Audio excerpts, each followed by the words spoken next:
So any questions for Sarah? Any chocolate questions, Dean or Sue? Oh, I just wish you had a few more of your shops around the place, perhaps. I suddenly remembered I actually went to your shop in Wellington a while back, I think it was, and they were very good chocolates. Oh, good, Sue. I'm really pleased. Make sure you go again. Kia ora. And Dean, you're not feeling miffed that you're in the minority, or at least... Not at all. I love chocolate. Good. Now, and that comes into my question. This is going to sound like a joke question, but I assure you it's not. How do you avoid, Sarah, eating all the chocolate? Oh, no, Dean, I do. But Constantly. you say that, but if I worked it, you would have to fire me because I'd eat all the chocolate. I eat so much chocolate, sometimes I get sick. Oh, but Dean, I have it for breakfast, so you and I would get on really well. I'm going to have to there's go in there and nothing try like this a bit out. of tiramisu chocolate. Oh, tiramisu chocolate, you're kidding. Yeah, for the breakfast. Oh, delicious with a coffee. Amazing. But it sounds to me like, Sarah, you don't suffer from any guilt or shame around your love of chocolate, and that part sounds to be key in this relationship. Absolutely. And I think if you have that sort of relationship where you go, I'm going to have something that's really delicious, not I'm going to have 25,000 bars, then you're having a lovely relationship with chocolate. And we have a really beautiful product, so I'm really happy just to have one. Perfect. Just one. Kia ora to all New Zealand chocolate makers. Yeah, definitely, for sure. Oh, thank you very much. That's really a lot of fun, Sarah. Wishing you well with Valentine's Day and obviously your preparations for Easter right around the corner. Yeah, thank you. We're really excited about it. Easter's a really fun time for us, so we're looking forward to people enjoying it. Thank you. Sarah Gardner there, owner of Devonport Chocolates. Are you surprised by the results? You've spent time in Wellington. Refined, is that a word that you'd use, Sue? It's another world down there. I don't know if refined is quite the word, but wealthy. It's like another world if you walk down Lambton Quay. But it also speaks to walking culture too, doesn't it? That you're going to be walking places and therefore possibly making choices. I don't know. I'm not trying to justify anything. Having the money to buy this kind of thing also, in many parts of the country, people just can't afford to buy this level of chocolates, beautiful though they are. Good point. Dean? I wonder whether the subtext was Wellington refined, Auckland not refined, but I don't know whether I was the only one who made that conclusion. And as an import Aucklander, I'll take it. Go on, especially since you're from the mainland. And we already did have a text about not using this reference to not being something or being a non. Got it. I know. So that's a conversation for another time. Great to have your company, Sue Bradford, Dean Hall. Ka kite anō.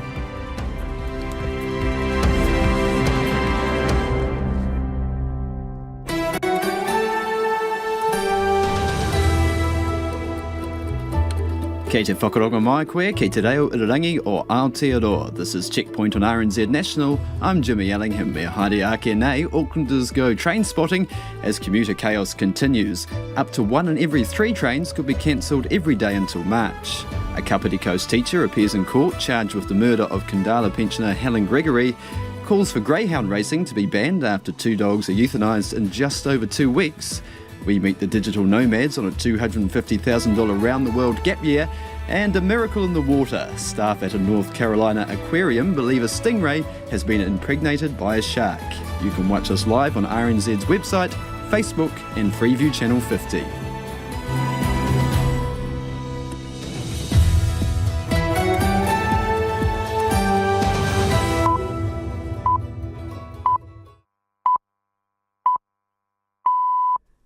RNZ News at 5 o'clock. Tēnā tātou, I'm Evie Ashton. Auckland transporters warning the problems causing the city's train disruption may not be fixed before the underground metro opens next year. City Rail Link will link with existing trains and buses in the city's public transport network. Yesterday, 80 trains were cancelled during speed restrictions due to faults and heat, crew shortages and an alarm being activated on a train. And today, at least 19 trains are cancelled during peak hour because of overheated tracks. Auckland Transport's Public Transport Director, Stacey Vanderputten, says the problems causing the disruption are not a quick fix. We do have concerns that, come CRL, we're not going to have that reliability in the network to be able to run CRL and integrate it into the network. That's what needs to be resolved here. We need to collectively resolve the underinvestment in the rail corridor. Stacey Vanderputten says they've been flooded with public complaints. The Prime Minister isn't sure why there were no government representatives at a large rally calling for a ceasefire in Gaza outside Parliament today. More than 500 people were met by MPs from Labour, the Greens and Te Pāti Māori. Christopher Luxon was asked why no one from his government was there. I'm not sure, but I can tell you that we hear the concerns on all sides of the debate, and we know that that's also a sensitive topic. There are very strongly held views on both sides of this conversation, and it's important for me as Prime Minister of New Zealand to make sure that we maintain social cohesion. The government is forging ahead with its plan to scrap Labour's Three Waters reforms. A bill to do so is now progressing through its second reading with support from National, ACT and New Zealand First. The wife of a volunteer firefighter killed during Cyclone Gabrielle says the efforts to save her husband will never be forgotten. Hundreds gathered at Auckland's west coast settlement of Muriwai to honour Dave van Swanenberg and Craig Stevens, who died trying to clear slip-threatened homes. In tears, Dave's wife, Amy van Swanenberg, thanked Fire and Emergency for trying everything to save her husband. I would like to wholly recognise all those involved in the rescue effort. But as I didn't learn for some time that no one and nothing could have saved Dave, knowing in my heart that you did everything you could for as long as you could meant the world, and it still does. Southland Emergency Management says a heavy rain warning will put more pressure on a community under threat from erosion. A state of emergency was declared for the remote Blue Cliffs community on Thursday last week due to concerns of rapid erosion from the Sea and Waio River. 18 properties are affected. 100 millimetres of rain could fall in Fiordland north of Doubtful Sound from tomorrow night. Group controller Simon Mapp says it's expected to have some effect on the lakes that feed the Waio River. That does put a bit of pressure on, and we'll just keep a wary eye on the river flows coming down. Work is underway to try to create a new opening for the Waio River to direct the flow away from the properties. Woolworths says staff at an East Christchurch supermarket didn't shut down the store's deli bar after a mouse was discovered on an over-the-counter salad. Director of Stores, Jason Stockill, says the workers at Eastgate Countdown disposed of the salad contaminated by the mouse, but he accepts more should have been done. We should have disposed of more than just the two bowls, which is our process. So we are working through that, and we'll review, and we are doing MPI and Rentokil to review all our process. Meanwhile, a South Dunedin countdown where close to 20 rats have been trapped since Friday won't reopen until Thursday. A generator has been set up in Flatbush in South Auckland to power homes and businesses after a transformer burst into flames this afternoon. Vector Electricity says most residents have had their power restored, with all to be back on by 6 tomorrow morning. And Watercare says pipe breaks have been fixed and water has been restored to a retirement village and 200 homes in Auckland's Remuera and Meadowbank suburbs. The two broken mains pipes were aged between 60 and 90 years old.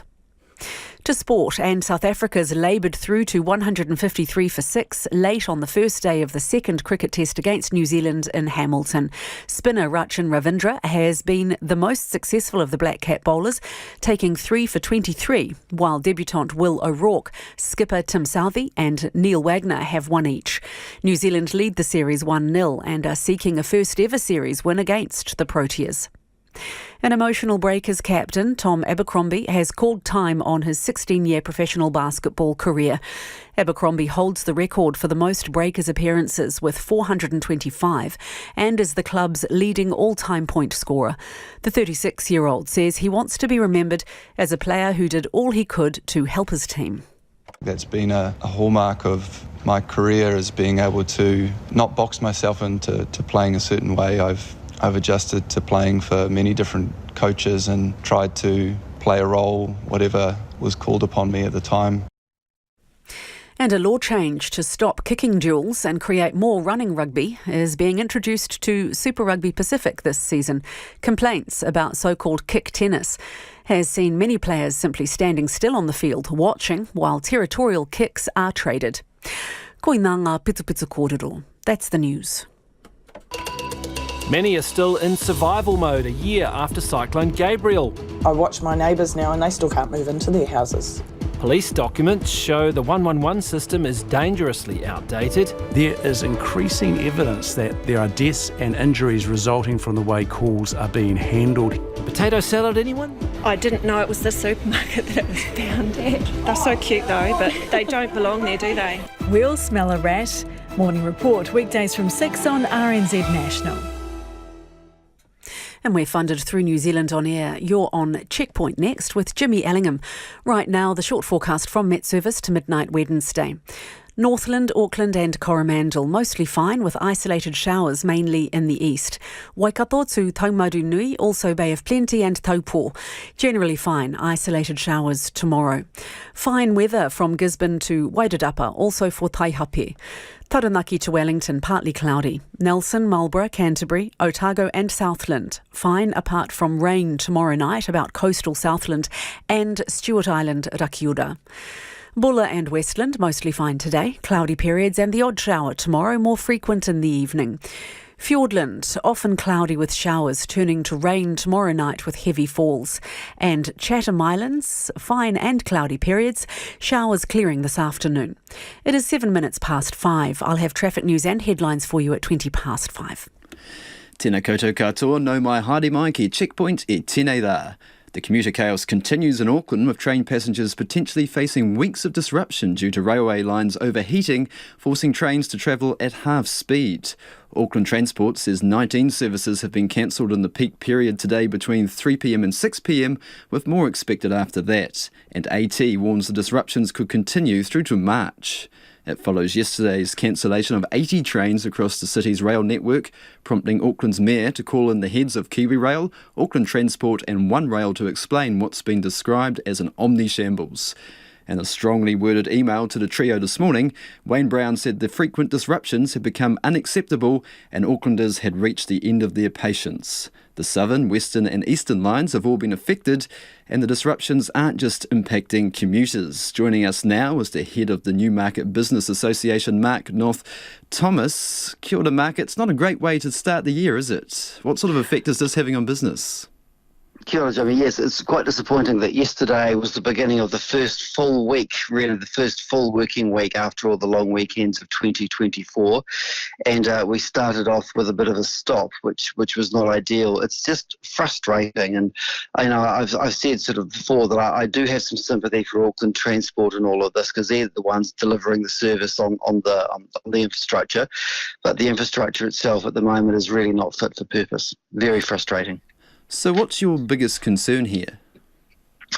Well, a few things. One is, as a town centre, like other town centres, we are desperately trying to bring all of the people we can back to work, all of the office workers, etc., to try and minimise some of the working from home, because that money that those workers spend in town centres across the country is vitally important for the local economies. So we really need that to happen.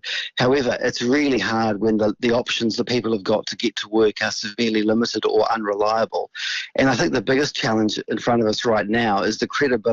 Well, Auckland's transport system is losing credibility at a rate of knots.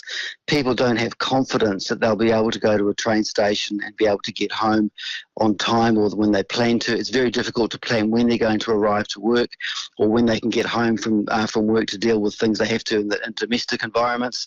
It's very hard, and it's really eroding credibility. And all it's really going to do is force more people to take their private vehicles to work.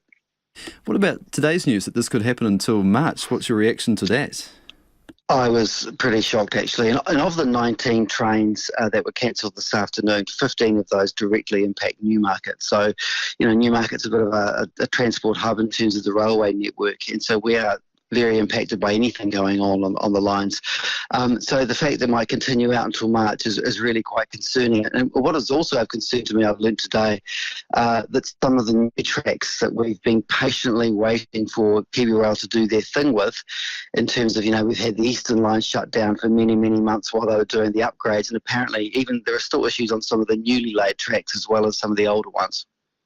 The Southern Line goes through Newmarket and it's the most affected by these cancellations. Have you heard why that is? Is that because of what you say, the maintenance or that back work hasn't been done?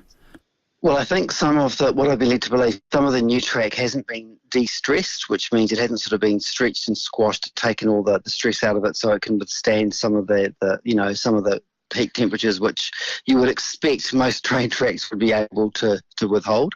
But I think there are some other parts which haven't yet been addressed. But I'm sure they're going to be addressed in due course. But really, Auckland has been incredible, or Aucklanders have been very, very patient for quite a prolonged period of time as the CRL bill's been going underway. We've had, Mount Eden station's been closed for a protected period of time. There's been roadworks all over the city, roads closed off, big disruption to the city centre.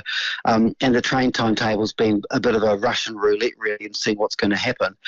So all in all, I think Aucklanders have had enough, and they just really want to have some confidence that going forward that they're going to be able to rely on a public transport system, which is there when they need it. It's fast, it's reliable, as well as being affordable for that matter. What does the effect of replacing trains with buses have around Newmarket? Well, we have a lot of rail replacement buses at various times when various railway services have been shut down. However, what I've been advised is there are no railway replacement buses at the moment for the train services that have been cancelled, and they're hoping that the commuters will be able to make use of the reduced service which is on offer. Where do you think the fault lies with this?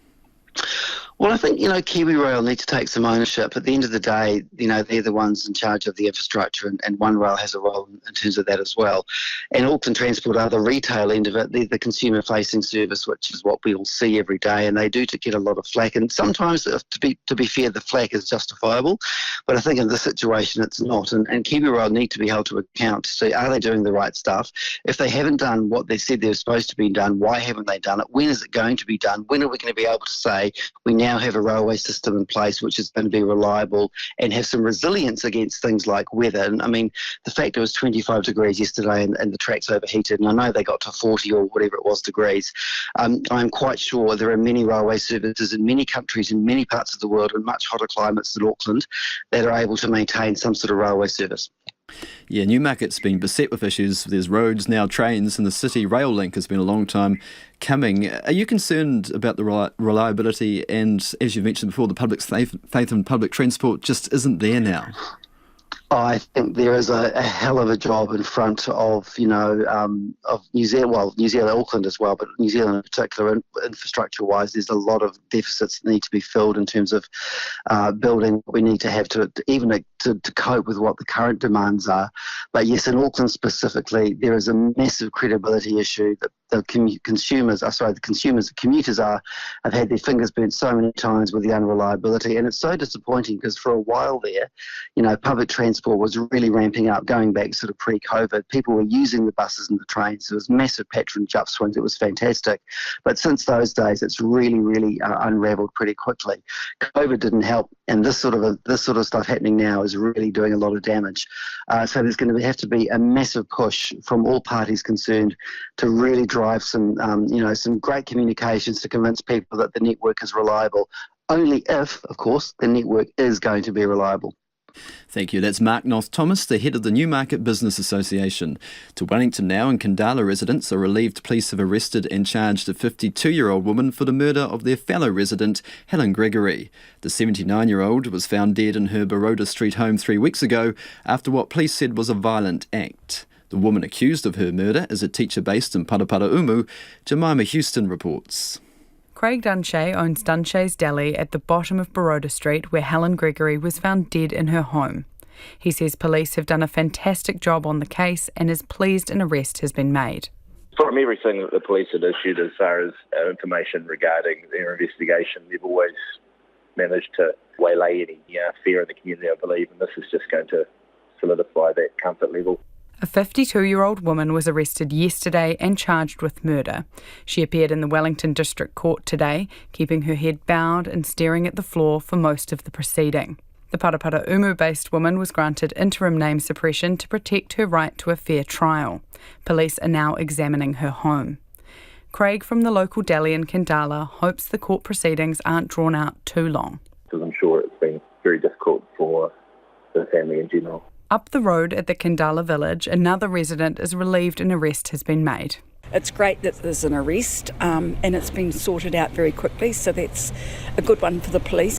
Anna from the local art gallery says Helen Gregory's death made her worry about her mum, who is a similar age and living on her own. She welcomed the woman's arrest. I think it makes me feel more comfortable with the situation, but I guess questions, who was this person? Was it someone that she knew? Another local, Georgia, agrees the community still has a lot of questions.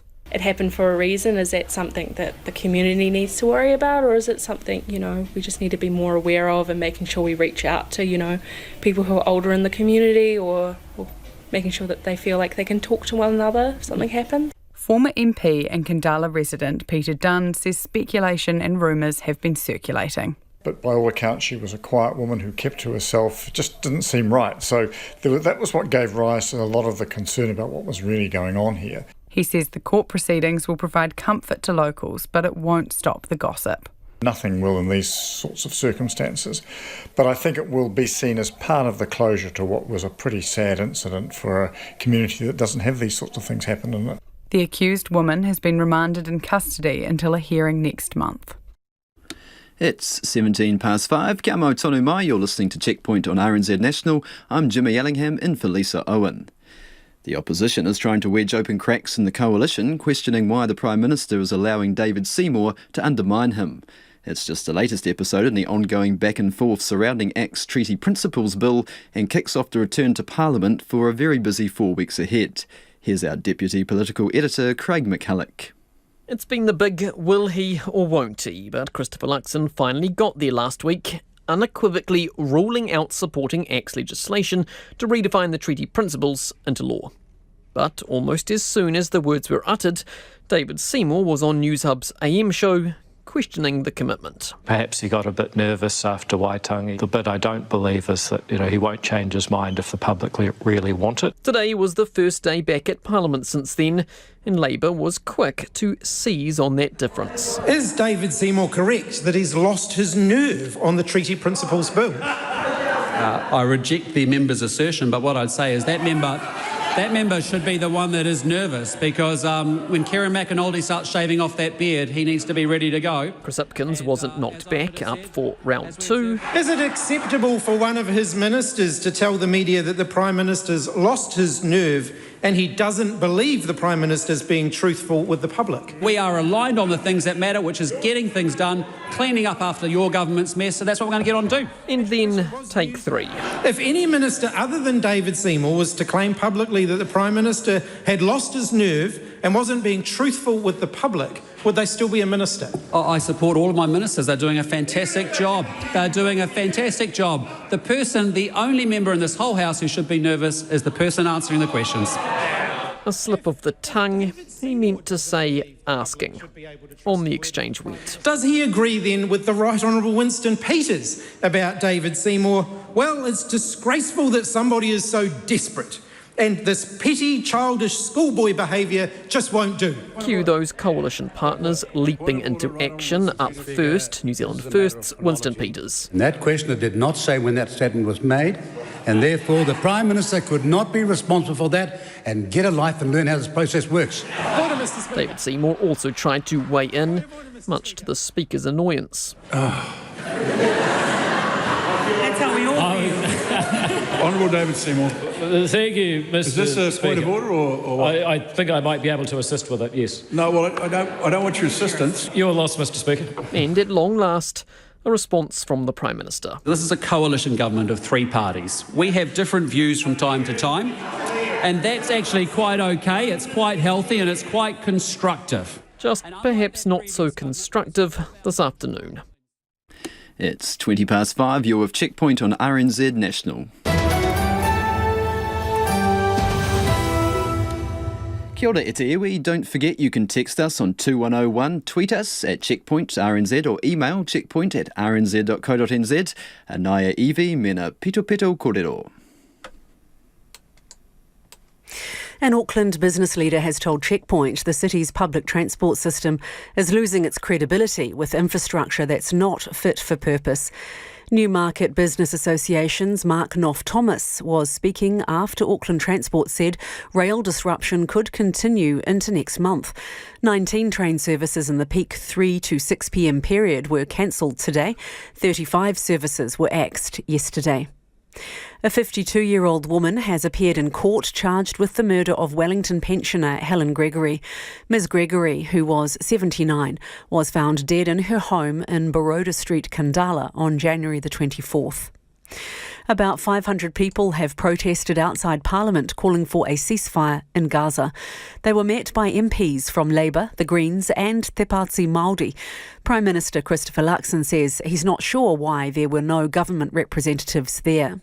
Meanwhile, Minister of Foreign Affairs Winston Peters says yesterday's conversation with Israel's ambassador was a frank one. Winston Peters met with Ran Jacobi at the Beehive and says their talk was candid. And Woolworths Director of Stores says he accepts more should have been done after a mouse was discovered on an over-the-counter salad in an East Christchurch supermarket. Jason Stockill says the workers at Eastgate Countdown disposed of the salad but didn't shut the deli bar. Meanwhile, Mr Stockill says the South Dunedin Countdown, where 19 rats have been trapped since Friday, will remain closed until 48 hours pass with no rats caught. Those are the headlines. Looking at traffic on the Waikato Expressway, the right northbound lane is still blocked after a crash on State Highway 1 near the intersection of Ralph Road. Emergency services have been on site. Our next traffic news and headlines are at 20 to 6. Kia ora, Evie. Sport now. The Black Caps have started their quest for their first Test series win over South Africa in Hamilton today. After a dominant victory in the first Test, New Zealand lost a toss and have been in the field on day one of the second Test. We're joined now by sports reporter Felicity Reid. Felicity, what's happened so far today? Well, just a short time ago, before I came down here to have a chat with you, South Africa were 171 for 6.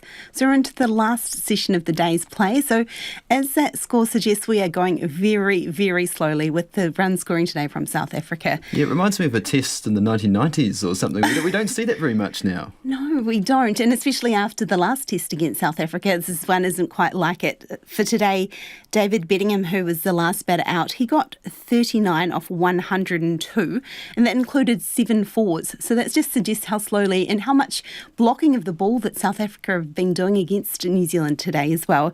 He was the one who got out a little bit interesting as well. He was flicking a Yorker back to short leg, and he presumably thought it was a bump ball, and actually slid his bat back to try and prevent a run out. Turns out he was actually caught out. Yeah, I saw that one. That's Will Young, I think. But I don't know if he thought it was a catch either, because he was going for the run out too. It was quite a bizarre one. Thank goodness for the TV cameras there. Exactly. They had to go upstairs, umpire review, Ultra Edge, to figure out that it had come off the top of his shoe. Yeah, because Will Young was throwing it back to the keeper to try and get that run out. So I think there was a little bit of confusion all around out there. Felicity, too, are we rotating fast bowlers? Is that what this Test series has come to as well? Well, so Kyle Jamieson is out today with back soreness after that first Test. We have gone for a strong pace attack, so Mitch Santner is the 12th man for today. Will O'Rourke in his Test debut, he got a wicket, so that's good news for him. And yeah, you're right, Tim Southee has been sharing around the bowling load. Rachin Ravindra, he got a double breakthrough earlier today. He at one stage had 2 wickets for 3 runs. He's since picked up a 3rd wicket.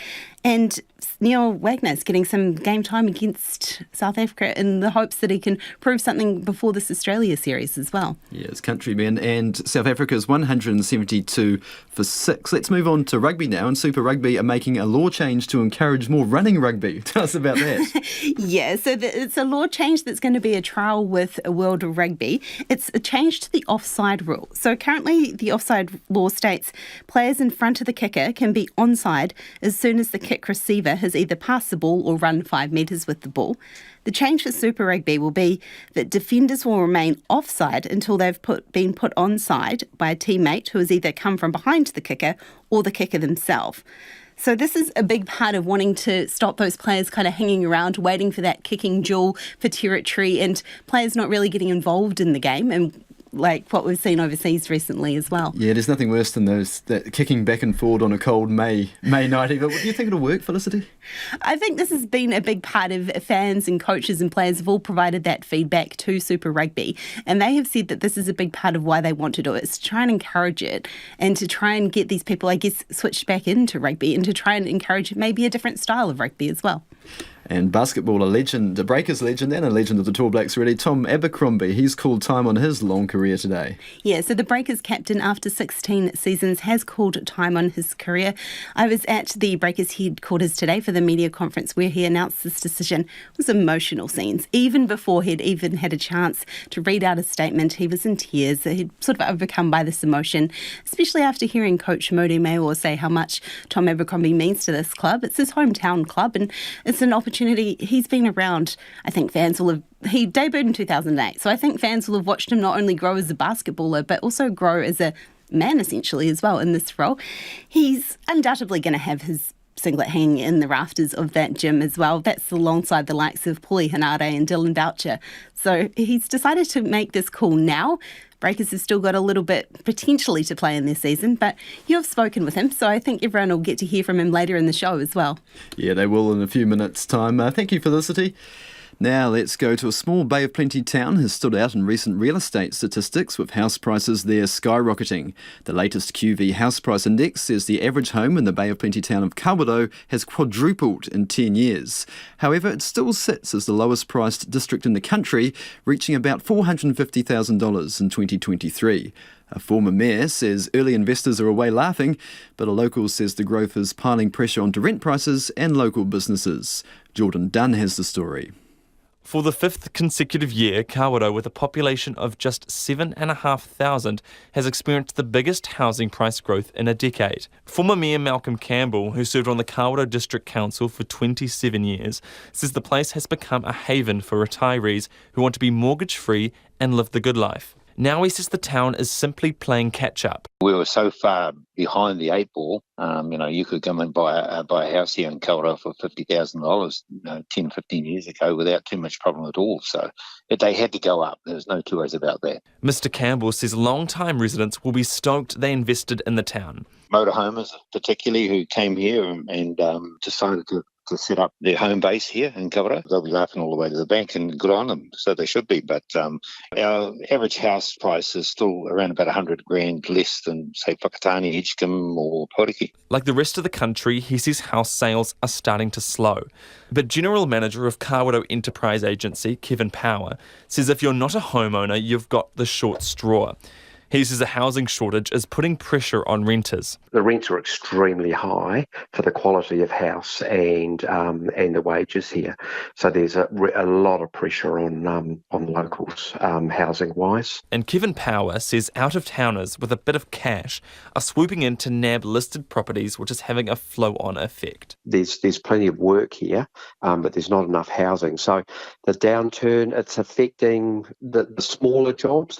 So for your small sparkies or your small engineering firm or the domestic side has really dropped off. They're certainly noticing the pressures. Matt Stevenson, sales agent for property brokers in Kāpiti, says the town's quick climb in prices all comes down to competition. A lot of the influence on Kāpiti's kind of market is how Whakatane's doing and Tauranga. As those places have kind of become more affordable again, as things are slowed off, there's just more people looking towards those bigger centres rather than the smaller towns. But property is still selling, it's just slowed down. Mr Stevenson says a small buyer pool is leaving properties in sales limbo for longer.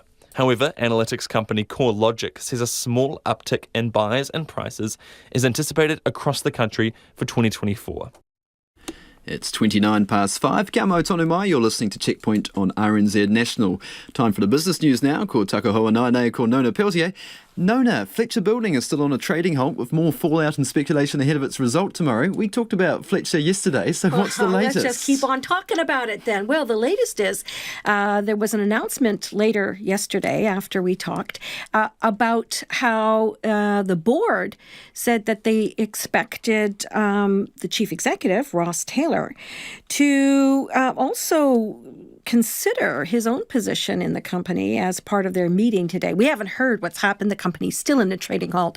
And of course, we probably aren't going to hear anything until tomorrow when the company reports its financial result. And we're going to be very lucky to be able to talk to Ross Taylor tomorrow. But you know, the guy's been in the job for 6 years. And the anniversary tomorrow is when he first fronted in front of the media to announce all those massive cost overruns back in the day. That was in 2017. Yeah, he's had a torrid time, I was going to say. Oh, my goodness. And, in 2019, he was almost ready to hand over the keys to the Horizon Hotel and the International Convention Center and all those legacy problems behind him.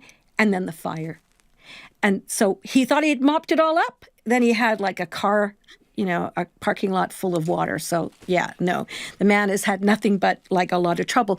And the question is, what happens next? Spoke with the Shareholders Association today, and they thought, well, yes, underlying, it seems like he did a good job. But then again, these risks keep going on. Is it becoming systemic that we keep hearing more about extra cost?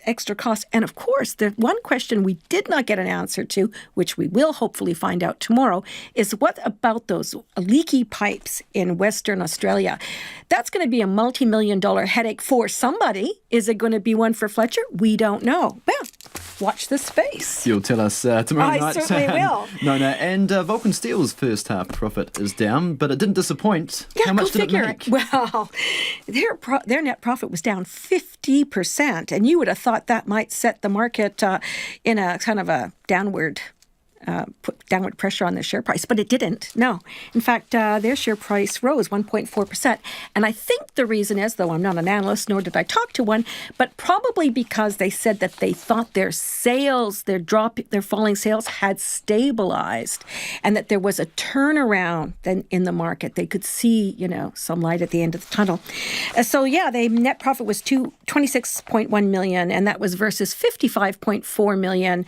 That's a first half profit. So tomorrow's going to be another day. It's going to be a big one.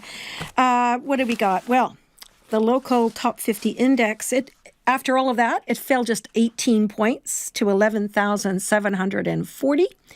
The New Zealand dollar is a little bit weaker. And now it's interesting. It seemed to go down quite rapidly when the Reserve Bank published the inflation expectations. Now, inflation expectations are very important, and in this case, they fell. The market is expecting inflation to fall. That's very positive for the Reserve Bank. So over what period is this? Well, it always looks 2 years. It looks 2 years ahead. So the 2 year ahead measure fell to 2.5%. That's just where the Reserve Bank would probably like to see it happen. And that's the lowest since 2021, the third quarter of September 2021. But, I won't say whether it's going to hold or not. But, we're going to hear from the Reserve Bank later this month, and we'll have, some people are saying they're going to hike interest rates, others not so much. Yeah, I've been listening to you. Some banks are forecasting, Westpac was forecasting a drop, but that's out of step. Well, maybe. Because now with these inflation expectations, I can't keep up. I'm sorry, I can't either. But I can tell you this, the dollar was at 61 US cents, just a tad under, 93.5 Australian cents, 48.3 British pence. And we'll be back tomorrow with whatever updates we can give you. Thank you, Nona. That's Nona Peltier with Business. Now there are calls for the Prime Minister to put his money where his mouth is and ban greyhound racing after 2 deaths during race days in Christchurch in recent weeks. Animal organisation SAFE says since the racing season began in August, there have been 551 injuries, 65 fractures and 6 deaths, although the industry says that's well down on prior years due to it implementing an injury reduction strategy. Joining us now is SAFE Head of Investigation Will Appleby.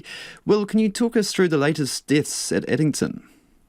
Yeah, so these 2 deaths, they were horrific, to be honest. And the recent cases show that that dogs suffer from, they experience extreme suffering in the racing industry. So we had one dog, age 4, was euthanised on the 26th of January. She suffered from 2 broken legs while racing. And then another dog suffered from an open fracture on the 9th of February.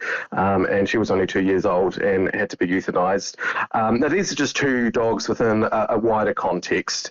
The dogs do continue to suffer from do experience an extreme level of suffering, and it's been allowed to continue for far too long. In the last racing season, 40% of greyhounds that race suffered an injury. That's not a bug, it's a feature of an industry that multiple reviews have said is inherently dangerous. And how's this happening? Are the dogs falling or tripping? What's causing these injuries?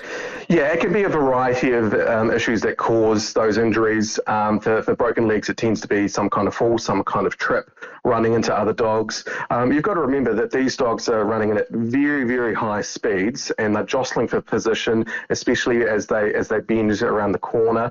And sometimes that can result in a fall. And a fall at such high speeds, it can be catastrophic.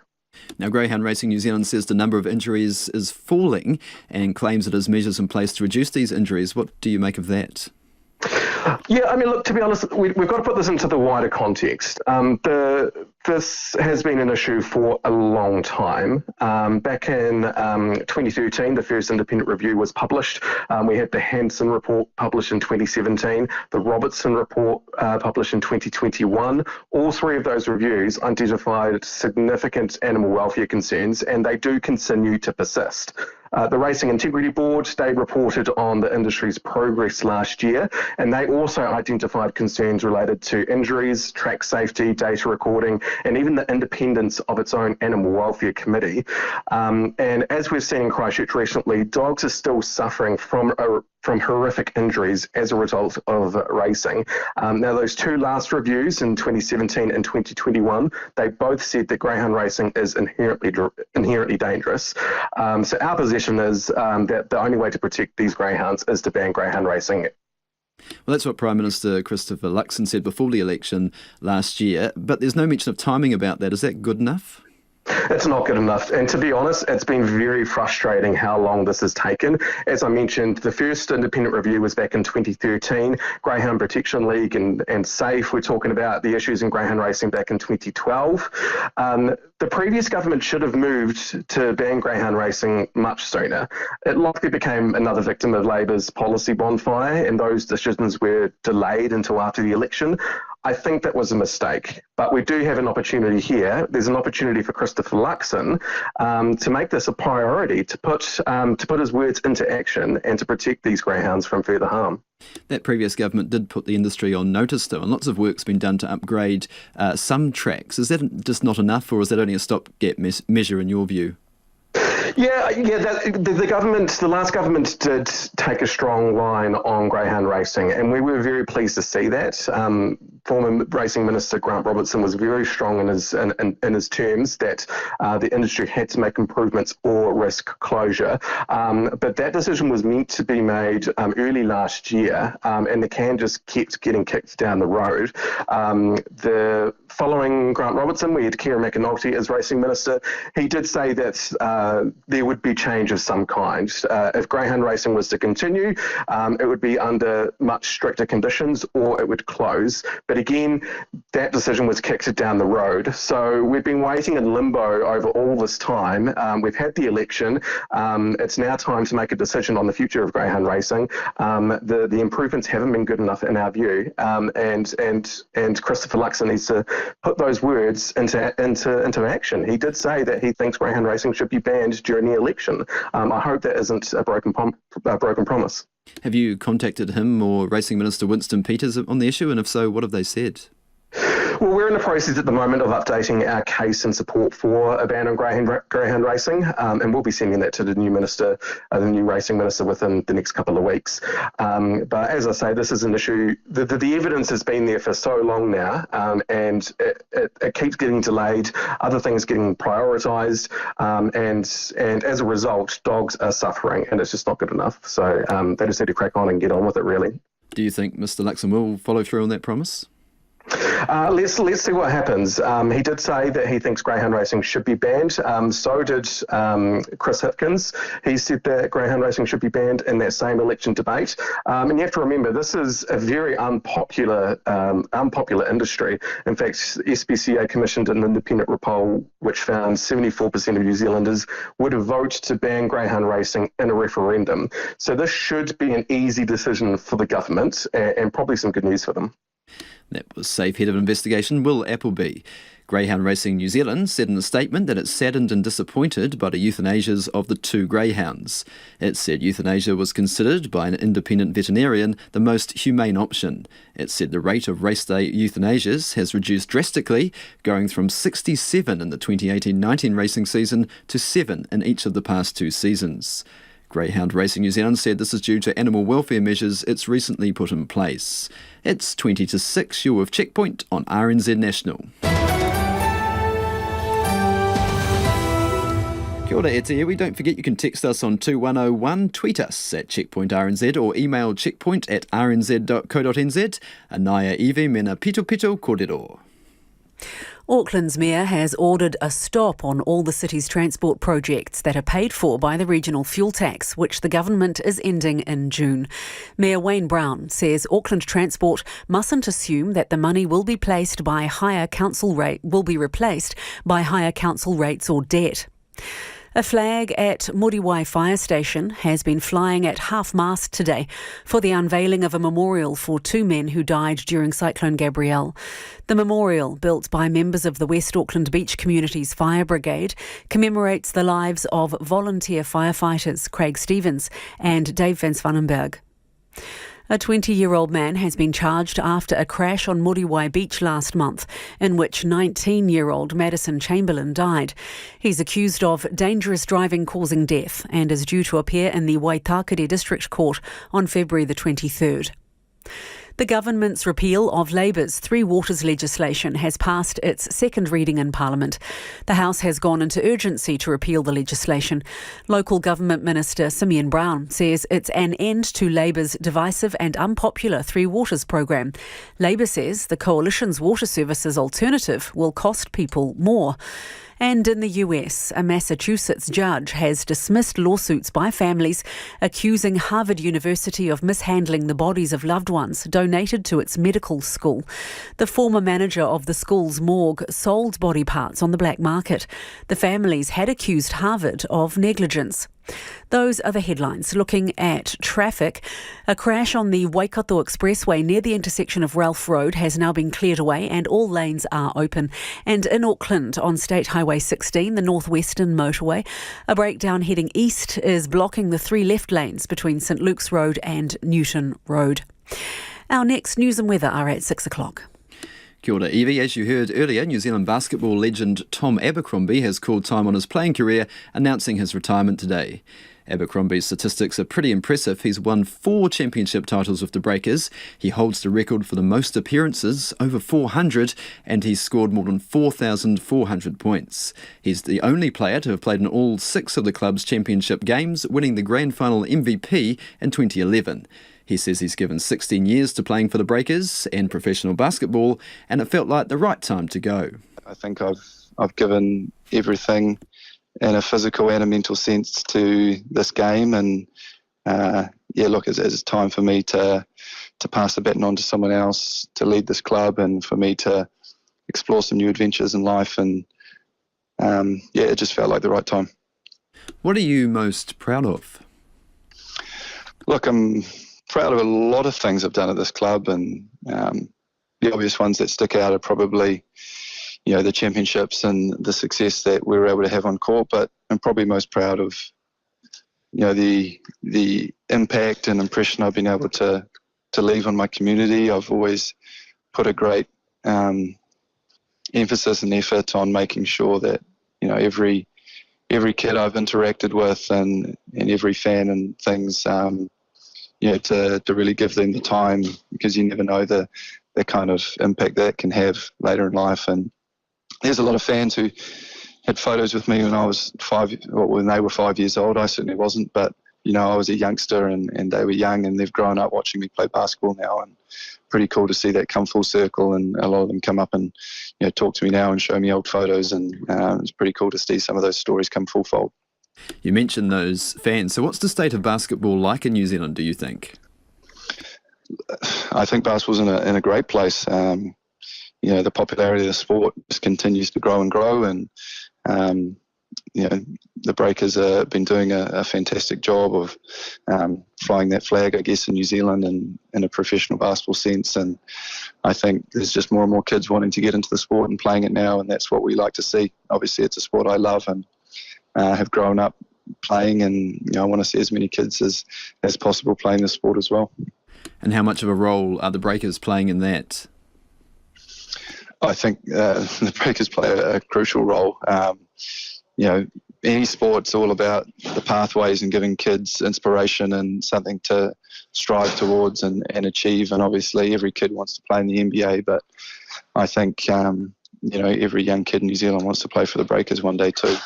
And, it's pretty cool that they can strive towards doing that. And I've been lucky enough to live out that dream of playing for a professional team in my hometown. And, it won't be the last. There's going to be a lot more kids coming through, having great careers and playing for the Breakers, which I can't wait to see. Perhaps rarely you're a one-club man. Have you ever been tempted elsewhere? To be honest, no, I haven't really. I've been incredibly lucky that the club has wanted me to be a part of what they're doing, and I've never felt drawn to going somewhere else. I've loved my time here. I've loved representing my hometown, and always felt a great responsibility to do so to the best of my ability. So, I feel very fortunate that I've been able to be a one-club man my whole career. What's your plan now? Look, I'll take a bit of time after the season just to reflect and enjoy time with my kids. I'll be finishing off my Masters in Business Administration at the start of this year, and I'd love to stay involved in basketball in whatever sense that will be, but open to new challenges, new opportunities, and seeing what else the world's got to offer for me. So it's an exciting time. Hey, Friday night's clash between the Breakers and the Brisbane Bullets at Spark Arena. This could be your last one on your home court. It's looking like a must-win one for the Breakers too to make the playoffs. Yeah, look, it is. It's wonderful to have our destiny in our own hands, and win on Friday, and we're basically in. So so much to play for. I hope that place is packed out, and the energy that we felt last week at Spark was just fantastic, and we want to build upon that. And there is really no better place than to be at Spark when the Breakers are playing for something, and it's going to be an electric atmosphere in there, and hopefully it's a full house. Yeah, a lot of that attention could be on you though, Tom. How do you block that out? Yeah, look, I think for me, it's obviously going to be an emotional night, but it's really no different to any other night. At the end of the day, it's about going out there and doing the job. We've got a game to win, and I'll be doing everything I can to help my teammates get that job done. Thanks, Tom. We look forward to Friday night. Thank you so much. Cool. Thanks, mate. That's retiring basketballer Tom Abercrombie. It's 12 minutes to 6. Kia mau tonu mai, you're listening to Checkpoint on RNZ National. Now, thinking it's time to get away? How about a 9-month cruise travelling to all 7 continents, visiting 60 countries, including New Zealand? Hundreds of people have taken up the opportunity, and some are even filming their exploits and building up a TikTok following. CNN's Linda Kincaid reports. I don't think we're micro famous. We're not famous. More than 60 countries and many wonders of the world. That's on the itinerary for this somewhat famous couple. Empty nesters Nancy and Mike Jacobs are aboard the Royal Caribbean's Serenade of the Seas ultimate world cruise, which sets sail in December. I'll give you the grand tour. Hundreds of thousands of people are tuning in to their day-in-their-life videos on social media. With their 3 children now grown up and out of home, the couple saved up to splurge about $150,000 on their so-called gap year, documenting the good, the bad, and the comical. These digital nomads have gone viral. We never expected so much interest in the world cruise. We've been planning this for 2 years.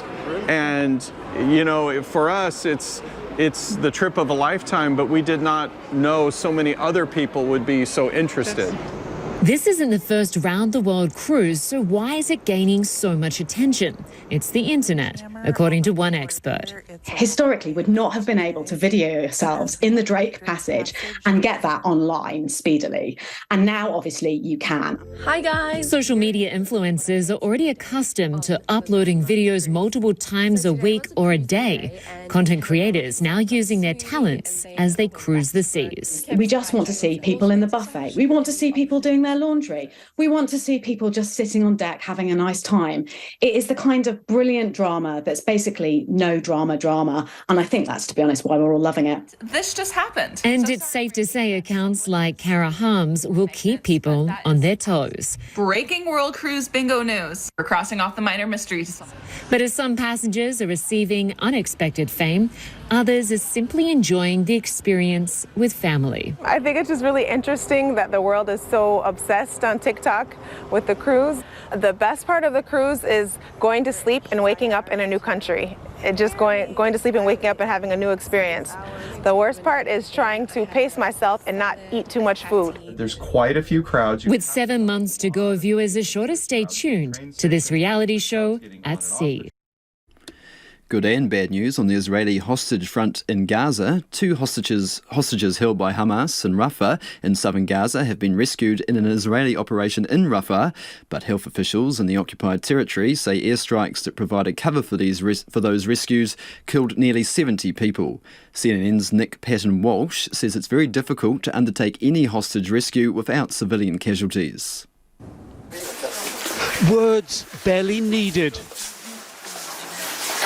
Joy, relief, love, overflowing in long denied embraces. Just freed Fernando Marman and Luis Haar, alive but aged more than their 128 days held hostage by Hamas. The first moment of the hug, I wasn't believe I'm hugging them. I was so happy. We were crying, and it was a very emotional moment. And physically, how are they both? How would you describe them? I can say very thin, walking at least, so I can say that they are walking, but I believe that they're still on high adrenaline, and we will see how physically good or bad they are, or how mentally good or bad they are, only when that days will come. The overnight military operation to free them, a lightning covert raid. The 2 men held on the 2nd floor of an apartment building in the centre of Rafah, extracted under fire. When we reached the hostages, Fernando and Luis, they were asleep. We've covered them with our own bodies. Fires were starting to occur inside the flat. Gunshots. Gunshots everywhere inside the flat, and gunshots from the surrounding buildings. Palestinian officials say around 100, including women and children, were killed in Rafah in the early hours Monday morning. Some in nearby strikes that the Israeli military say were to provide cover during the hostage rescue. This at a time when Rafah's 1.4 million densely packed civilians fear a coming IDF ground assault. And Israel is under huge international pressure to keep the civilians safe. We've been preparing for these seconds, minutes, all the targets that Hamas has in this area. Headquarters, arms, infrastructures. So you were heading Hamas targets? Only military targets of Hamas. But civilians were killed. Tragically, as I said, Hamas embeds himself with the civilians. We did what we need to do to rescue our hostages, and we'll keep on doing that. Anywhere we'll have the conditions to do that. For these very relieved families, there is closure. Fernando and Luis, the last of 5 family members taken hostage October 7th to be released. Their concern now for the others left behind. I don't believe that we can take out all the 134 hostages only by military actions. At one stage or another, you need to strike deals. It doesn't matter if it's our pressure or the other side pressure. Back home now, where hundreds of people have gathered on Auckland's west coast to remember the deaths of 2 firefighters during Cyclone Gabrielle. Craig Stevens and Dave van Zwanenburg died after getting trapped in a slip in Muriwai while helping displaced residents last year. Haisa Almeida and camera operator Nick Munro have more. The flag was flying at half-mast at the Muriwai fire station today for the unveiling of a memorial for 2 men who died in the response to Cyclone Gabrielle. The memorial, built by members of the Muriwai Fire Brigade, commemorates the lives of volunteer firefighters Craig Stevens and Dave van Zwanenburg. Dave van Zwanenburg was trapped in a house after another property collapsed on top of it, while Craig Stevens died in hospital 3 days later. An emotional Amy van Zwanenburg thanked the community for their help and support since the loss of her husband. What was endured that night in an effort to return Dave and Craig to us was harrowing. For neither to live after all you went through must have felt as if all your indescribable efforts had been futile, an unthinkable outcome. But as I didn't learn for some time that no one and nothing could have saved Dave, knowing in my heart that you did everything you could for as long as you could meant the world, and it still does. Amy van Zwanenburg said without her children, the loss of her husband and their father would have been much more difficult to bear. I was held by many hands, and thus I did not drown in a tsunami of grief, which most importantly meant I could hold my children and keep them afloat. They have been my greatest motivation to steer our ship steadily through the rough seas and chart a course for the unknown territory ahead. A reason to strive for thriving, not just surviving. It will forever break my heart that George and Zara did not have the time they should have had with their outstanding father. But I will make sure they know what an incredibly caring and capable man he was and how devoted he was to them. Lucy Stevens, Craig Stevens' wife, recalled the last moments with her husband. He told us that a house on the corner of our street had slipped and they were evacuating that area. He told me to stay vigilant and monitor the bank at the back of our house and that they would be driving up and down the road checking that everyone was okay. I told him I loved him and then he was gone. Lucy Stevens thanked the Muriwai community for the effort of building a memorial. Just after the cyclone, we talked about where we could put some kind of memorial seat, and it felt like this was the perfect spot as it had everything that Craig loved. The fire station, the ocean, Gate Park and the forest, but I could not imagine something so beautiful being built. Thank you to everyone who has put in so much hard work. The ceremony at the Muriwai Fire Brigade included a memorial for the firefighters and a stone representing the events that led to the deaths last year. Family and friends left messages of hope and prayers for the 2 heroes of the community. The memorial for the firefighters included 2 benches next to each other. One of them, dedicated to Dave van Zwanenburg, faces the sea, a place his family said he cherished, and the other, dedicated to Craig Stevens, faces the BMX park he helped build and loved. A plaque in memory of the pair is also placed in the Fire Brigade building, alongside a rock taken from the landslip caused by Cyclone Gabrielle. Chief Executive of Fire and Emergency New Zealand, Helen Gregory, says building the memorial has been a healing process. I'll remember that time for the rest of my life, to be honest. It's, you never, I think in any workplace, let alone an organisation such as ours, do you want to hear that you've lost 2 firefighters as a result of them out helping communities. So, it wasn't just that night, but the days that passed as well, until we heard the outcome of both of our firefighters that sat in there, and the outpouring of grief from across the whole organisation, New Zealand-wide, was huge. He says the death of the 2 firefighters was a wake-up call for future events. In some way, it's just refreshed for firefighters, the need for personal safety.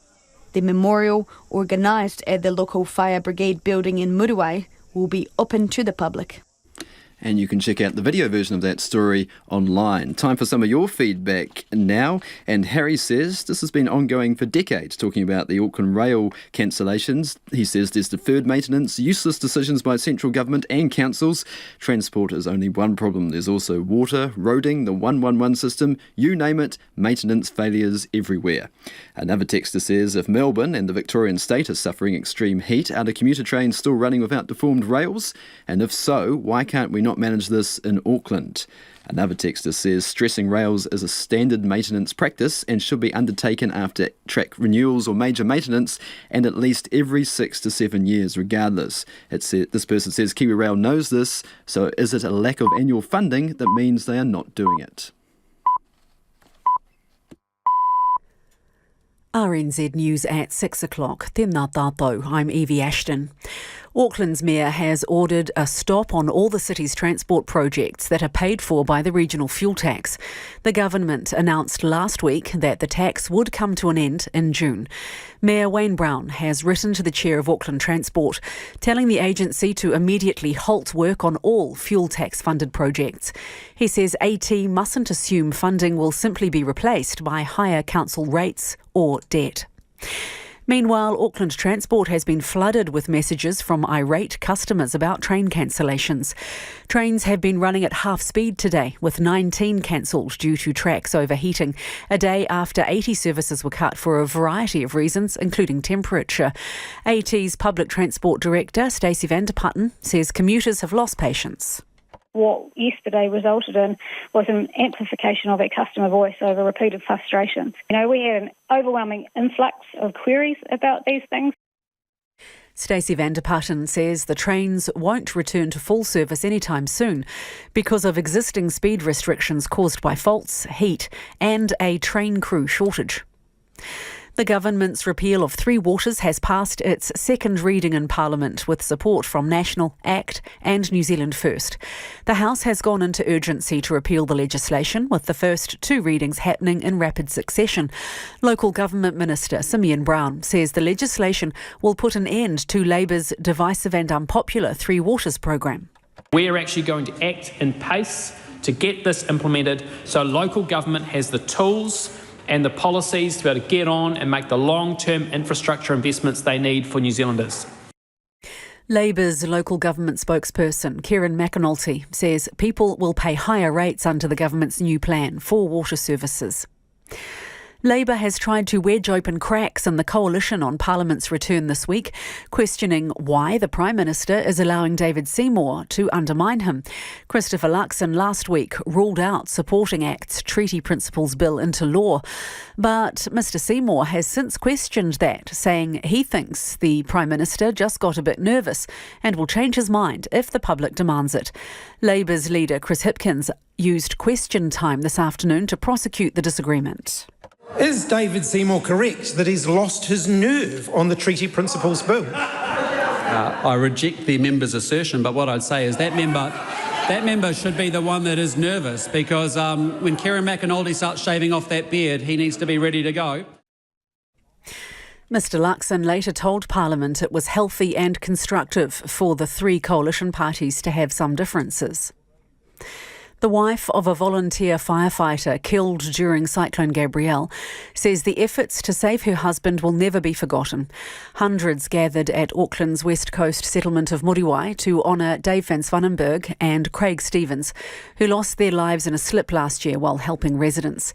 In tears, Dave's wife, Amy van Swanenberg, thanked Fire and Emergency for trying everything to save her husband. She says going through grief would have been much worse without the help of the community. Meridian Energy has reduced the flow going down a Southland river to ease the pressure on a community under threat from erosion. On Thursday, a state of emergency was declared for the remote Blue Cliffs community due to concerns of rapid erosion from the sea and from the Waio River. 18 properties are affected. US President Joe Biden has called for more than 1 million Palestinians sheltering in Rafah in southern Gaza to be protected against an expected ground offensive by Israel. Mr Biden was speaking at the White House after talks with King Abdullah.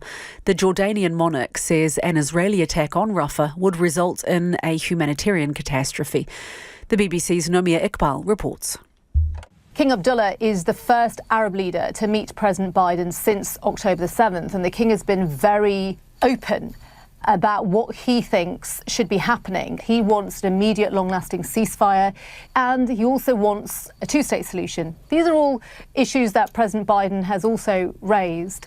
Jordan is incredibly important as a regional ally. So this meeting with President Biden has been a very important roll of the dice in order to make his feelings heard to America. The Democratic-led US Senate has moved towards the final passage of a $95 billion aid package for Ukraine, Israel and Taiwan. But Republicans in the House, where the bill would next go, are already signalling it may not be allowed to pass unless measures on US border control are reinstated. Ukraine is warning it's running short of shells and weapons at a time when Russia is stepping up its attacks. A 52-year-old woman has appeared in court for the murder of Helen Gregory in the Wellington suburb of Khandallah. The 79-year-old was found dead in her home in Baroda Street on January the 24th. A Paraparaumu woman charged with her murder had a hearing at the Wellington District Court today and has been granted interim name suppression. Former Cabinet Minister Peter Dunn, who lives in the suburb, says the court proceeding will bring relief to locals. It won't stop the rumours and speculation. Nothing will in these sorts of circumstances. But I think it will be seen as part of the closure to what was a pretty sad incident for a community that doesn't have these sorts of things happen in it. The accused woman has been remanded in custody until a hearing next month.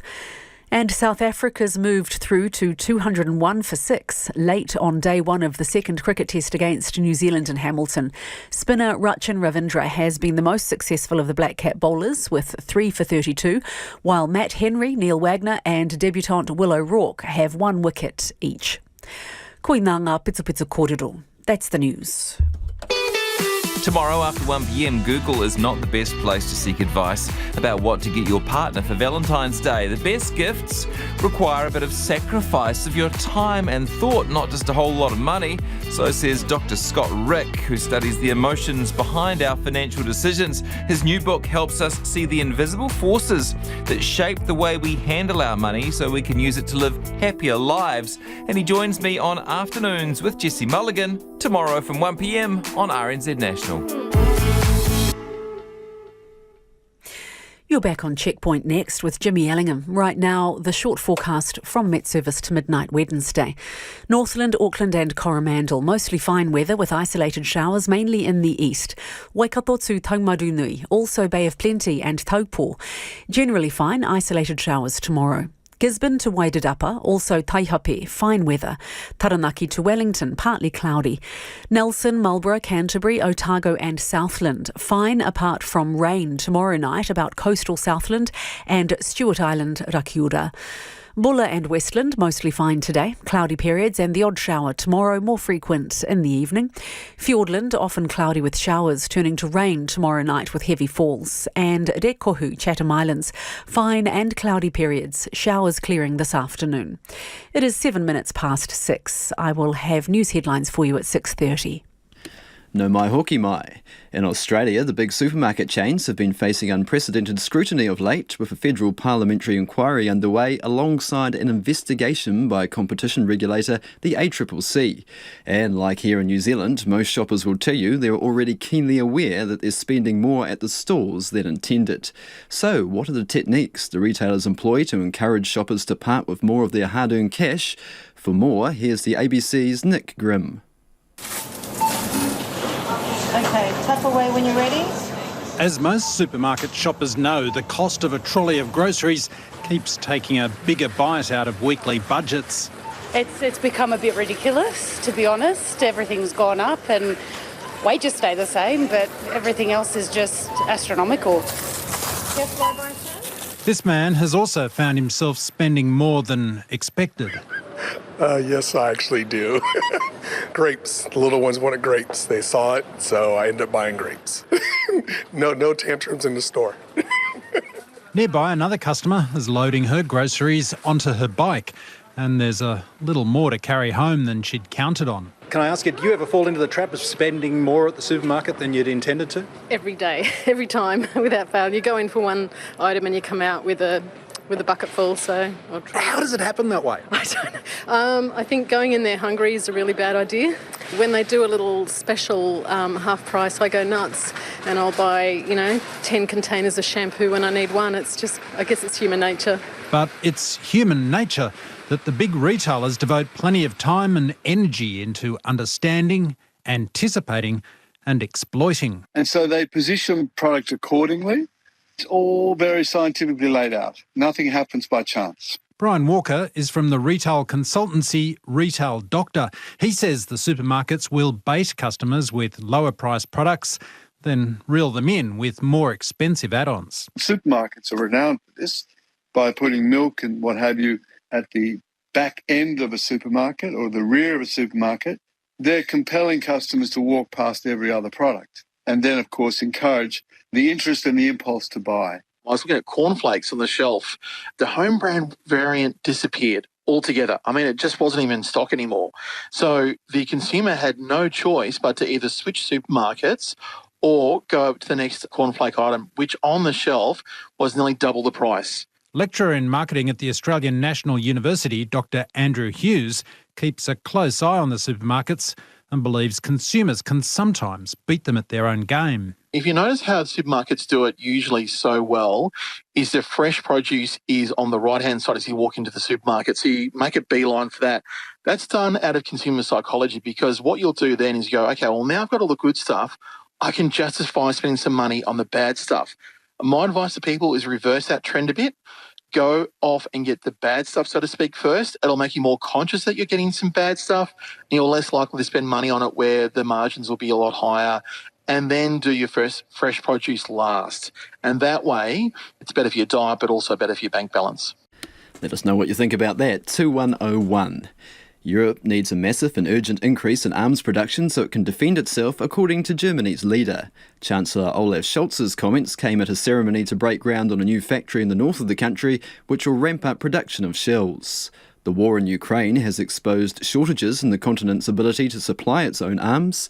At the same time, the man who runs Germany's biggest defence firm says Europe will have to wait a decade before it can fully defend itself.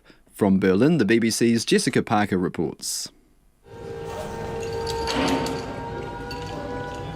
Olaf Scholz tours a weapons factory in Lower Saxony as Europe seeks to ramp up arms production.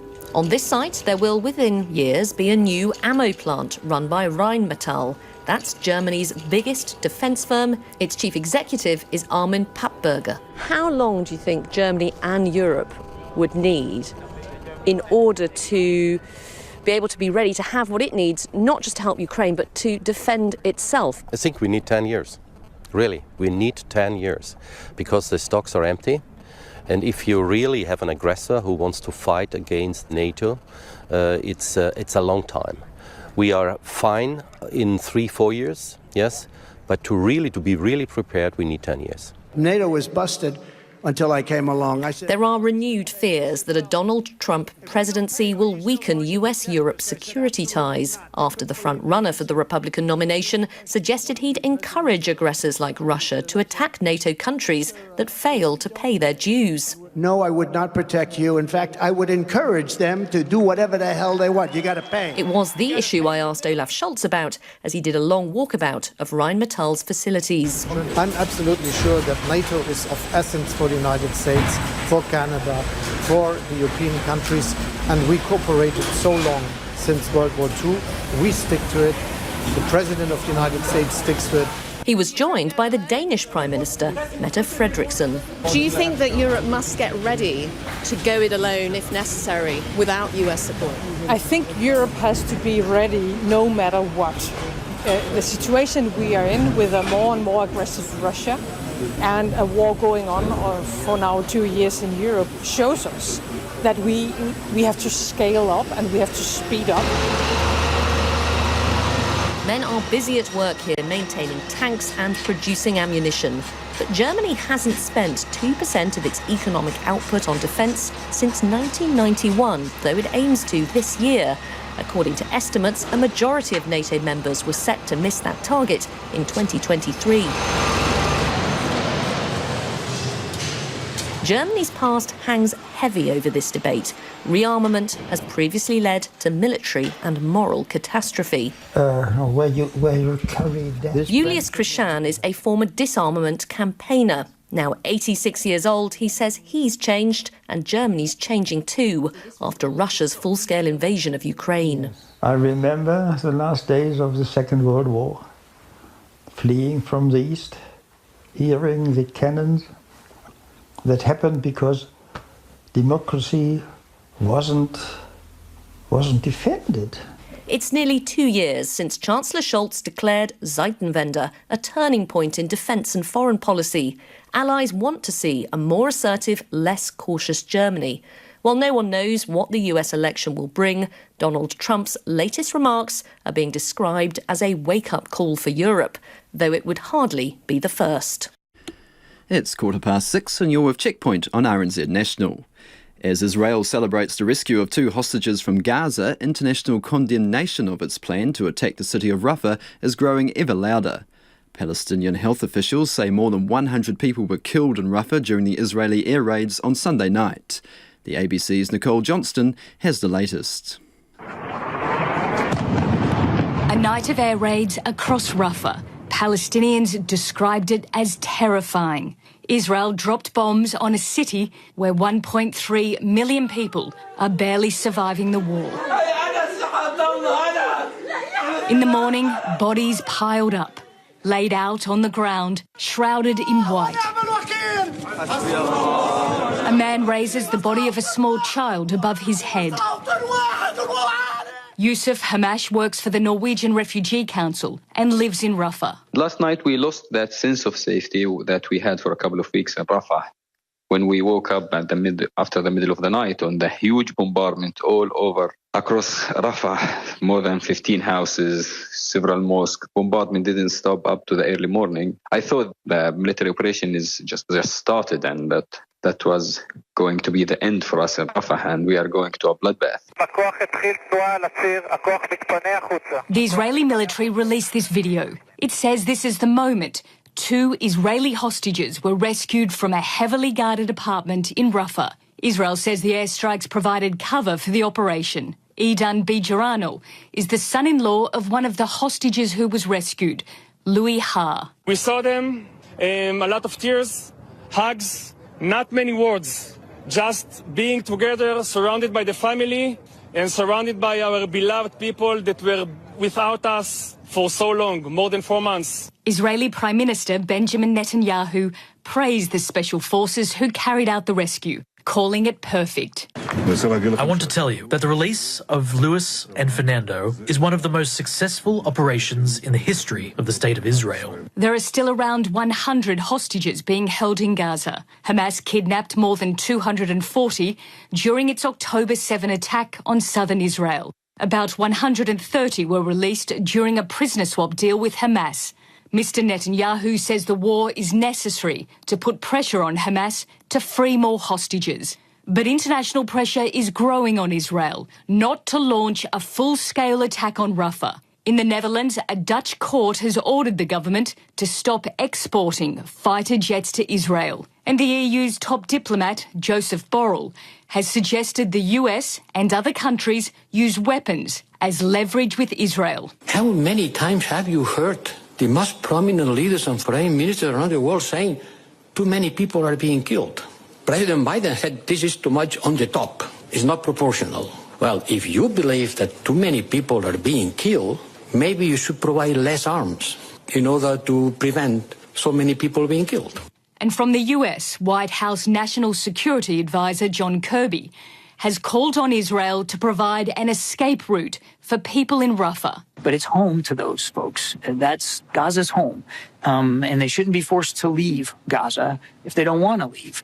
Now, if there's going to be operations in Rafah or around Rafah, the Israelis have a commitment, an obligation to make sure that they can provide for the safety of innocent Palestinian people that are there. On the diplomatic front, Jordan's King Abdullah is in the US meeting President Joe Biden. President Biden says the US is doing everything possible to make an agreement between Israel and Hamas to pause the war for at least 6 weeks. For Gazans, it can't come fast enough. Some leading UK dementia charities are warning that Alzheimer's patients could lose out on 2 new drug treatments because the National Health Service, the NHS, is not ready for them.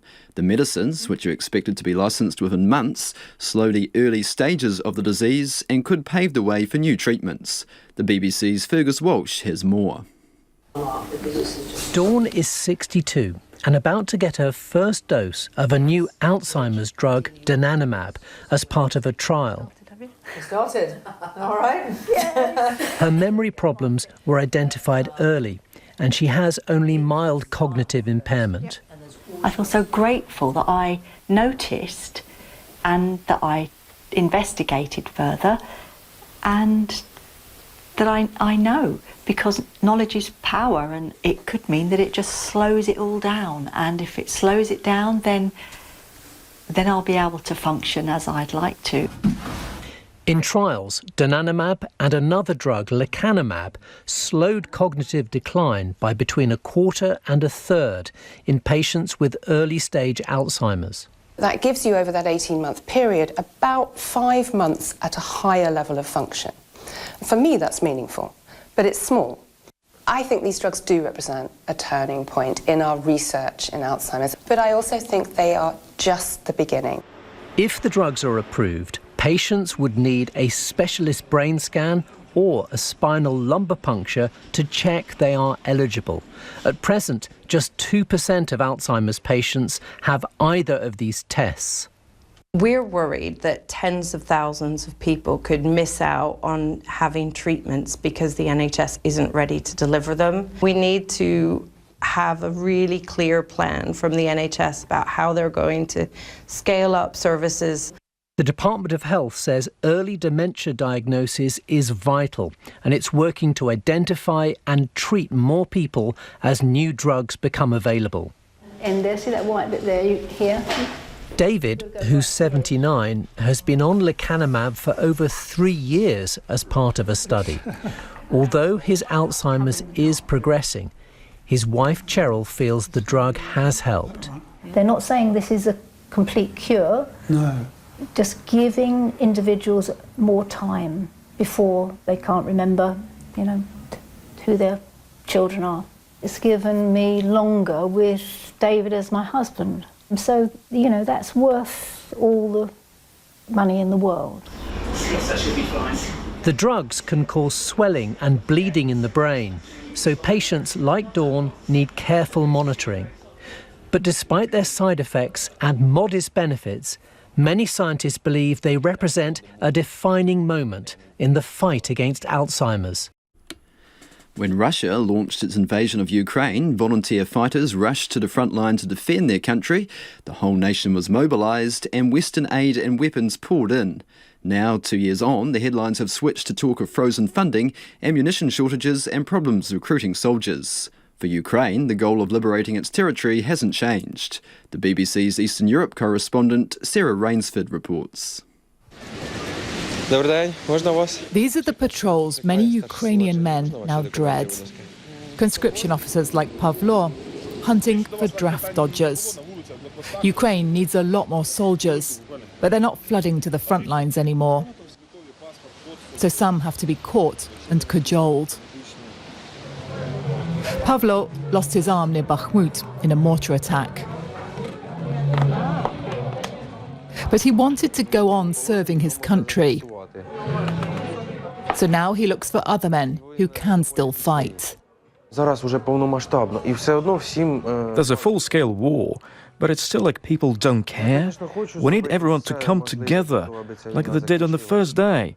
Everyone was united then, like brothers. But when I ask about friends who've served with him, Pavlo tells me there's almost no one left from his company. Everyone's either injured like me or dead. When the Russians occupied Lilia's town, her son was captured and tortured. When Serhiy escaped, he signed up to fight for Ukraine. He's now been badly injured, but his mother's afraid he'll recover and go back to the front. Serhiy says his friends there need him. While he's in hospital, I can sleep calmly. When he's on the front line, I can't sleep. So I really shouldn't say this. I'm glad he's not there at the front. Every Ukrainian town now has cemeteries like this, filled with the soldiers honoured by their country as heroes and mourned deeply by their families. Vladislav was killed by a mine near Bakhmut. He was 22. Ina hasn't put his photo on the grave yet because she can't quite accept her only son has gone. But she's proud of him. I believe my son died doing the right thing.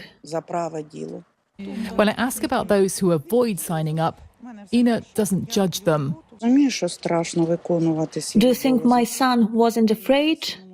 I was afraid too when he went. Everyone is afraid of dying. But maybe being enslaved by Russia is scarier. She calls it a fight to protect Ukraine's freedom, but the cost is growing. Fires are burning in Victoria's west in what could be the worst fire conditions since the Black Summer fires 4 years ago. Emergency crews have been called to multiple blazes in and around Grampians National Park. The ABC's Angus Randall has more. It could hit 40 degrees in parts of Western Victoria today. Coupled with northwesterly winds over 50 kilometres an hour, it's making firefighters nervous.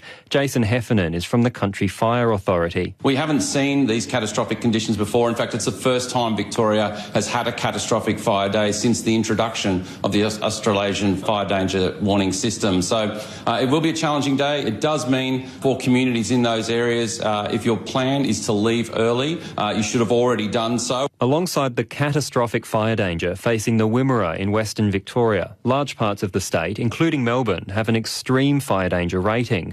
It's the fourth day of a statewide heatwave. Jason Heffernan says the heat will break, but that comes with a new set of risks. We are expecting quite a sharp westerly and southwesterly change to come through the state later on in the evening. However, that in itself is going to bring some dangers to firefighters and communities. We are expecting thunderstorms and storm events, potential for dry lightning and winds up to 100 kilometres an hour. So it's not beyond the realms of possibility today where we will see fire, but also storm effects affecting communities as well. This summer, the East Coast has avoided the hot and dry conditions that usually come with an El Niño system. James Todd is from the Victoria State Control Centre. He says the early summer rain creates more danger late in the season. We've had a fairly mild summer, quite, overall, with reasonable amounts of rainfall. I think what that has created is, as I said, there's particularly in our grassland areas and cropping areas, there's a fair bit of growth in those areas. So on days like today when it's hot and it's windy, if a fire gets going, there'll be plenty of fuel. We're just wanting to make sure that residents in those areas are planning, and we're saying don't try and stay and defend your home on such a day as that could result in the loss of life. Finally, tonight, a North Carolina aquarium is expecting a miracle. Any day now, a pregnant stingray could give birth. The miracle part? Well, she hasn't been around any male stingrays in her tank. Justin Berger explains how this could be possible. 1 in a million. Charlotte, the 12 to 14-year-old stingray, is pregnant in a tank with no male stingrays. At first, Brenda Raymer, the founder of Team Echo, didn't believe it. People have written and said, well, they can hold male sperm, for years. And I'm like, she's never been around a male until we put those two little boys in here. That's when she noticed the bite marks on Charlotte's body, a habit of mating sharks. Meet Mo and Larry, one of whom could be the father of Charlotte's pups. Do you want the net, or you just want to? I can just bring them up. Bring them up. Okay. Mo and Larry were thought to be too young to be able to reproduce. We'll soon find out if that's true. She's the girl you want. She's the girl you want. The other explanation and the more likely scenario, Charlotte is going through a very rare process called parthenogenesis, in which the eggs develop on their own without fertilization and create a clone of their mother. And with our bamboo shark up in the other corner, we've had experience with parthenogenesis with her, 14 different times. We had that baby that lived 30 days outside of the egg. Raymer says they've studied that process in sharks, but says it doesn't happen much in rays in captivity. The last full study, she says, took place a quarter of a century ago. Kinsley's the best. She has come a long, long way. She has found her rhythm. The aquarium has been closed for renovations, but reopens its doors Thursday. We're kind of expecting a deluge, which is great, and that's fine. We want people to come and see her and talk to us about her. Raymer says she is working to set up a live stream of the tank so as many people as possible can see the pups, as many as 4 when they are born. There's our girl. She says, "Hello, Mom." Raymer says if they are born alive, she hopes to keep the family together, but will have to get a tank almost double the size of Charlotte's current home. We just underestimate these poor little fish. It's a once in a bluest of blue moons experience, and it's like, wow. That's it from us. Catch you tomorrow. RNZ News headlines at 6:30. Tēnā tātou, I'm Evie Ashton. Auckland Mayor Wayne Brown has put the brakes on all transport projects paid for by the city's regional fuel tax. The government is ending the tax in June, and Mr Brown says Auckland Transport mustn't assume that income will be replaced by higher council rates or debt. The government's repeal of Three Waters has passed its second reading in Parliament with support from National Act and New Zealand First. Labour says the government's new plan for water services will come with higher rates. And the South Dunedin countdown will remain closed until at least Thursday after more rats were found. Meanwhile, Foodstuffs says a mouse was sighted today at Pack and Save in Henderson, Auckland. Those other headlines. Our next news and weather is at 7. Kia ora, Emile Donovan here from The Night Show. Yesterday on the program, we chatted about why creative people are creative and why it's important for everybody. They're trying to solve it by coming up with novel solutions, and that's where creativity comes in. People who are creative are able to find new answers to face the challenges, and as a result of that, our civilization advances, and that's why creativity is important. What do you reckon? Tune in tonight from 7 to midnight here on RNZ National. You're with me, Evie Ashton, until 7 o'clock. You can text us on 2101 if you hear anything you'd like to comment on or ask about. Right now, it's time for Trending Now, and we have the detail first up. Critics say the government's plan to speed up infrastructure projects puts too much power in the hands of just one person. Kia ora, I'm Tom Kitchen, and today on The Detail, the new government wants to put roller skates on one of the most contentious pieces of legislation in the last few decades. The government's proposing changes to fast-track resource consent processes in a new bill set to go before Parliament in early March. Minister Chris Bishop says tweaking the Resource Management Act would speed up badly needed projects. Yes, we are deliberately giving the executive, central government, more power to make sure that we can cut through the thicket of red tape that has bedeviled infrastructure projects in New Zealand for far too long. The reaction from several groups has been alarm. Environmentalists say the government's plan to bring in fast-track legislation for major infrastructure projects is war on the natural world.